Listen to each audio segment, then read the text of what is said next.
Is Starmer finished? Very much continuing from the previous segment. And can Andy Burnham save Labour? So all the rumours are that Andy Burnham is going to have a shot at the Labour leadership. It's a great time for it. The party's doing really well. But is he actually going to do it? This guy, Tony Diver, did a big Telegraph piece on it. And he basically says, well, yes, he is. Let's see if I can click this. Can't see it because the camera's in the way.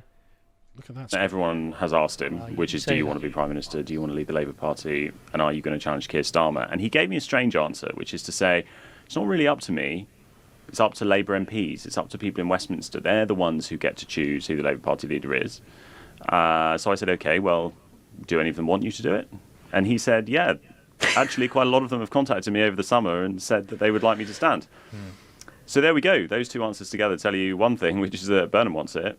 Yeah, he certainly thinks the Labour MPs want it. Yeah, so Burnham was like, it's not really up to me, but they have all emailed me and said definitely run. Right. So he basically is running. Well, but my question is, though, Standing. He needs to be an MP. Yeah. Yes, and we'll get to that. Okay, sorry. There's some tricks, there's some problems, yes, indeed. So that was the Telegraph journalist, Tony Diver, who wrote this piece. No, not this. Oh, my thing's not working. Maybe I can go to it at the tab. Okay. Nope. Did I unplug the wrong one? No, I did unplug the wrong one. Anyway, he wrote this piece. Andy Burnham wants me to challenge MPs want me to challenge Starmer. So Burnham's framing it very much that the MPs want him to do I'm a normal man being called to greatness. Yeah, what can I do? He also criticised Sir Keir directly, warning him that Number 10 had created a climate of fear among MPs and accused his administration of creating alienation and demoralisation within the party. So that is fairly unambiguous. Well, I mean, he kicked loads of people out of the party when he came in. Yeah, I know. Obviously, Starmer's alienated lots of people in Labour. Total tyrant over the Labour Party and total tyrant over the country. What a shock. And asked if MPs had urged him to run, he said, people have contacted me throughout the summer, I'm not going to say to you that it hasn't happened, but as I say, it's more a decision for me, for those people than it is for me. Is that working now? Yes. It is, okay, brilliant. So, it'll be very slick from now on. Anyway, that's the Tony Diver piece on whether he's running, and he basically definitely is. I mean, asked if he could rule out a leadership challenge, he said, life seems to be changing, and I don't know what's the will of people in Westminster. I'm at the Prime Minister's disposal to help.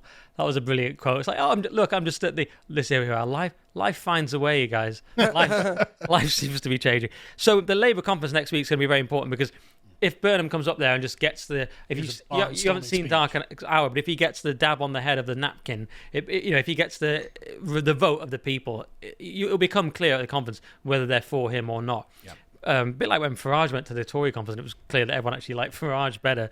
But anyway, but as you were saying, Bo, the big question is, can he win? And he's also said, by the way, that he would be happy to do a coalition with the Lib Dems and Corbyn. But that's another issue. But can he win a by-election? That is a great question. Because he's not an MP at the moment, as you say. Yeah. So he'd have to become an MP again. Yeah. So he needs a safe seat. But the question is there such a thing in this day and age? And Matthew Talbot, who I've worked with on GB, has some thoughts on this. Election. Is Andy Burnham the answer? He won't get a seat in Manchester because Reform will absolutely win any by-election in Manchester. No, there are 4 options for Andy Burnham, 2 of which Reform could never win, ever. They are far too safe, even in this climate, and there are several seats that are available. If we were to... Is Burnham the hope? Yes, the only hope. Is he? The only hope. Does he beat Farage? I don't know. He gives us half a chance. Right now, nobody gets a chance. I think he is the best political communicator on the left that would give us half a chance of... Who's the best political commentator or communicator on the right? Nigel Farage, simple as. He's the best political communicator in the country. I think where Andy Burnham could beat him is being authentically working class and understanding the issues affecting working class people. But he stood before and got battered. Yes, and he disappointed me because he tried to appeal to all sides and wasn't authentically himself and became an identikit politician. Yeah. I therefore went for Jeremy Corbyn. I was Andy Burnham through and through. That man got me into politics and saw something in me that he believed in, and that's why I... Probably get the idea. Matthew, even he is saying it's half a chance against the might of Farage if we get Burnham. But that's how he's claiming there's safe seats. Loads of people have made your point. There are no safe seats anymore. Well, he claims there are. It wasn't even necessarily that. I know that there are some very safe Labour seats still. I mean, one thing, just quickly on a side. Are there going to be by-elections in them? Burnham can beat Nigel on the amount of eyeliner worn. Right. So there's always that. But what it really is though is so a safe Labour MP has to just resign, cynically, obviously, so that Burnham can then stand in that triggered by-election. Yeah, but that happens all the time, doesn't it? They'll be pressured to do it, that person. Some people have said they won't do it. It doesn't happen all the time. It happens sometimes. It can happen, but I don't know how... Someone will cynically just quit so that someone who isn't an MP can be parachuted in. That happened with Rishi Sunak, didn't it? Like the guy in Richmond got pulled. In between general elections, right, perhaps sure, be a more that's very common. Yeah. But just in the middle of a parliament, someone says, I just quit. I'm your MP. I quit. And then now there's a by-election, but we still want you to vote for the same party, though, so that this dude can be an MP now. It's like, they decide I've they never want heard it of to happen, that. it'll happen, Well, I think. Okay. But I know what you mean. It would be irregular. It is a challenge for them. It'd be very cynical. Somewhat irregular. It'll be very cynical, of course. They can probably find a diehard who'll do it, though. But Burnham, Bo, they'll do it, surely, if it's shown that he can beat Farage and Starmer can't, which this poll seems to indicate. So Labour would take a 2-point lead over Reform with Andy Burnham as leader. New More in Common polling shows. So there you go. So that's the key difference. They are losing to Reform, but then magically in that poll with Burnham, they beat Reform. So he gets votes from the Tories, 1% from the Lib Dems, and 2% from the Greens. Well, I think they're sort of overestimating the ability of Andy Burnham. The appeal, yeah. Like, he's not that great. People don't love him that much. But also, the Labour Party itself is a bit of a tarnished brand in the same way that the Conservatives are. Like, everyone hates the Labour Party. Like, there was a poll that came out, was it yesterday, where they were on like 17%, and the Tories are on like 15%. Like, sorry, who the hell is still voting for the Labour Party at this point? Well, and it would also mean NHS that workers, I assume. if Andy Burnham took over from Keir Starmer in the middle of this parliament or towards the end of this parliament, what he does in that window leading up to the next general election, because if he does similar things, the Labour Party will be just as hated and fail at the ballot box just as much. He's supposed to challenge Starmer for the leadership, win, and then do something completely different, so much so that the general electorate vote for him at the general election.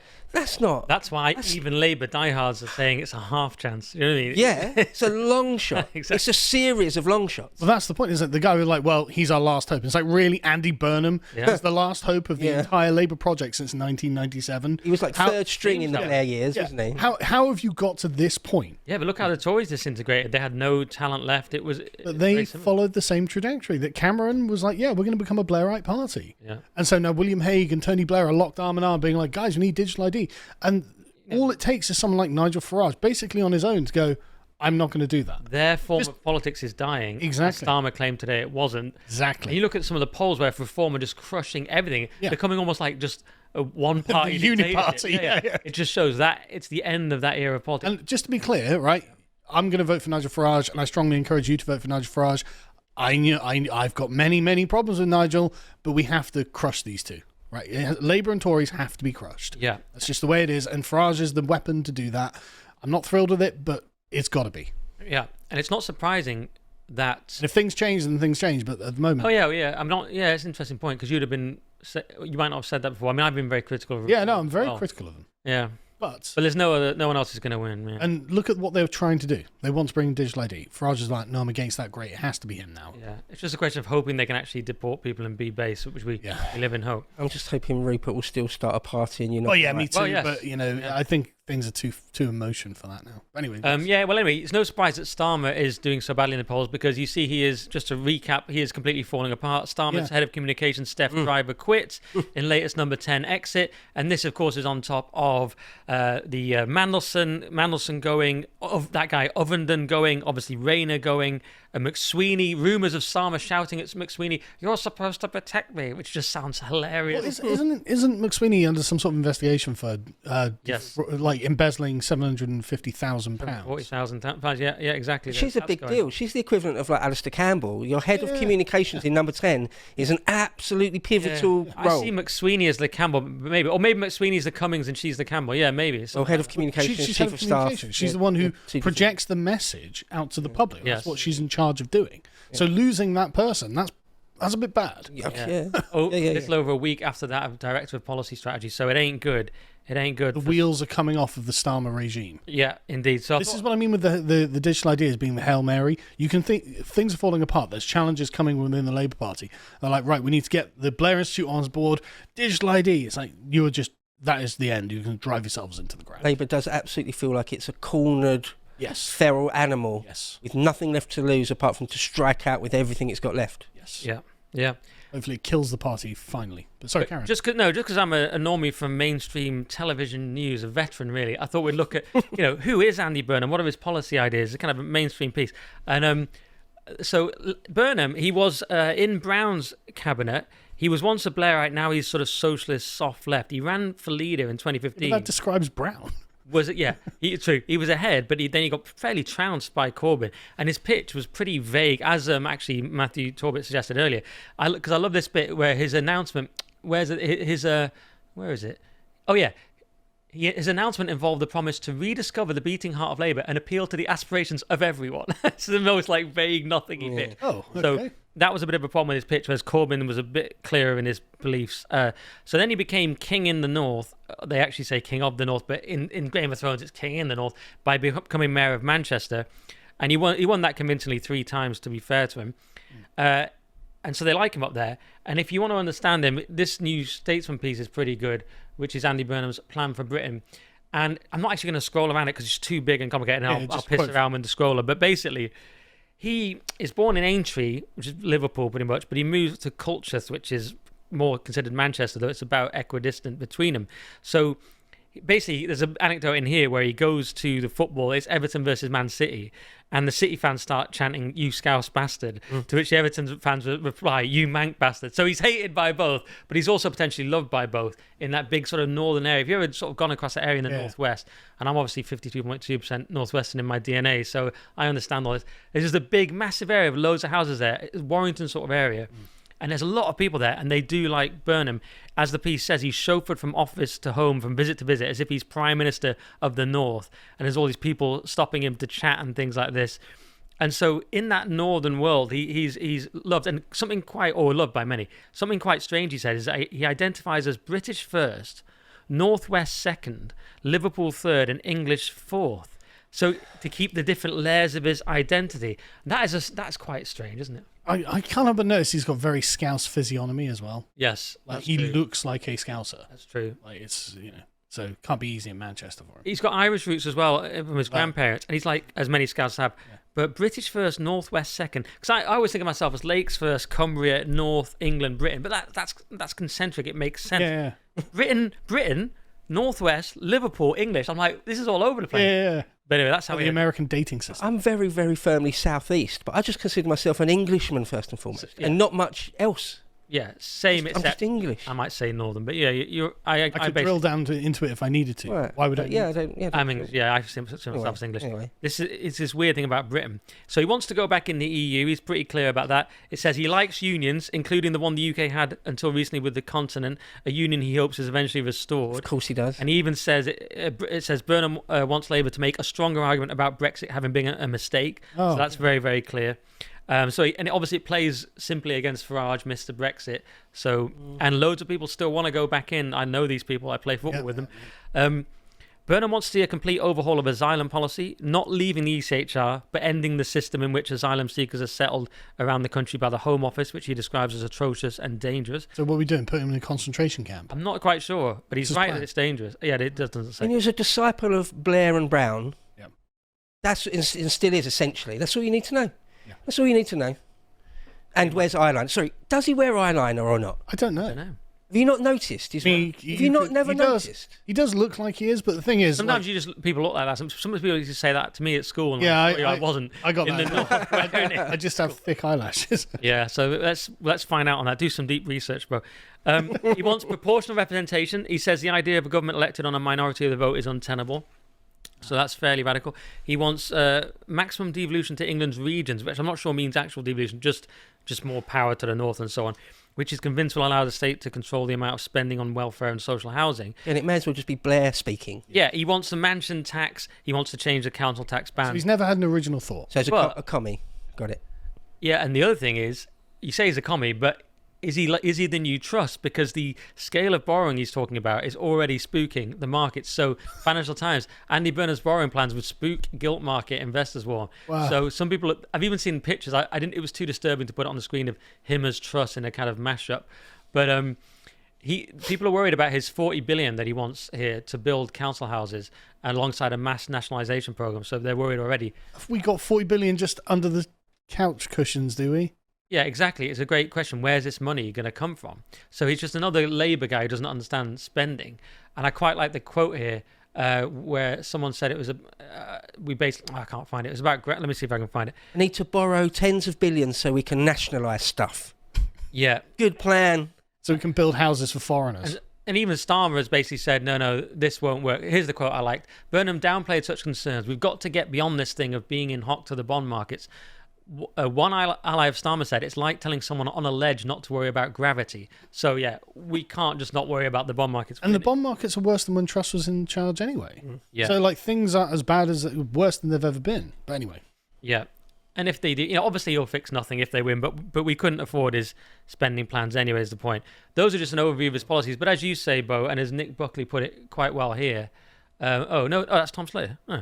Well, fair. Tom Slater made an interesting point that Burnham claims to be like, I'm not really Mr. Westminster, blah, blah, blah. But actually, he is much more Westminster than he claims. As you've also said, Andy Burnham, a man who was so alienated by Westminster, he worked in it for 20 years. No ideology beyond his own career advancement, but he says lad a lot and wears jeans, so obviously he's a breath of fresh air. I think a lot of it is that people in the Westminster bubble have never seen a Northerner, and they're just sort of baffled by it. Kidding me? Where's Angela Rayner from? True, but she didn't do very well. She's gone, so he's the new Northerner. They've only got two. One of them's gone. Yeah, true. Anyway, but he does play a lot on the Northern thing. But as you point out, Bo, and Nick Buckley says, a Blairite, a Brownite, a Corbynite, and a Starmerite walk into a Manchester bar. The barman asks, "What are you having, Andy?" So he's been all of them at one time or another, and he still says he'll work with Corbyn. So it's like, well, what are you, Andy? Apart from an affable bloke with a pint and eyeliner. No, he won't leave the ECHR, he says. Right. Yeah. Far too radical. So nothing will change. So he's got no intention of stopping us being invaded. Yeah. So therefore, he's an enemy, as far as I'm concerned. So I don't care that he's reasonably affable. And he's just going to carry on. I'm not sure he's aimed at you. He's just going to carry on the New Labour agenda as well. Yeah, so exactly. it's more of the same, right? He's Blair and Brown to the core. With an additional thing, which is the Northern loyalty, which I can tell you as a Northerner is pretty fierce. I mean, to this day, I think of my home as the Lakes. I've lived in London nearly 20 years. It's like, we are totally ridiculously tribal. Think about how tribal Liverpool is. It's virtually a separate communist country. And Manchester, not quite as crazy, but still very fiercely sort of where Manchester. So he will get big votes in the north because that's just Northern loyalty. It's just how it is. So that is an advantage. Can he overcome the Southern prejudice? Probably not. There we go. I hate to say this, but in the interest of time, we've got to move on. I'll just very quickly end then, because someone on your point, the big issue of Andy Burnham is that he's a political equivalent of this haircut, accepted in Manchester, but it's an object of ridicule everywhere else in the country. I don't understand why Mancunians have haircuts like this. They have coats because it's always raining. They have like really white trainers they're proud of, and they have this haircut. I don't. Did Oasis do this to them? It's Paul Weller that. Yeah, like Paul Weller, Noel Gallagher. Yeah, it's like I associate that haircut with Oasis. I don't understand why they do it. It's weird, isn't it? And anyway, in closing, because we've got to end, I'm from the north. I say I'm not an MP, and I don't understand economics. I think I have a decent chance of becoming Labour leader. That's all I'm saying. That's what you need these days. Not even an MP, as you said. All right, that's my bit. Good luck to you. If you would like to watch the full uncut version that is also uncensored, head on over to lotuseaters.com to find out more.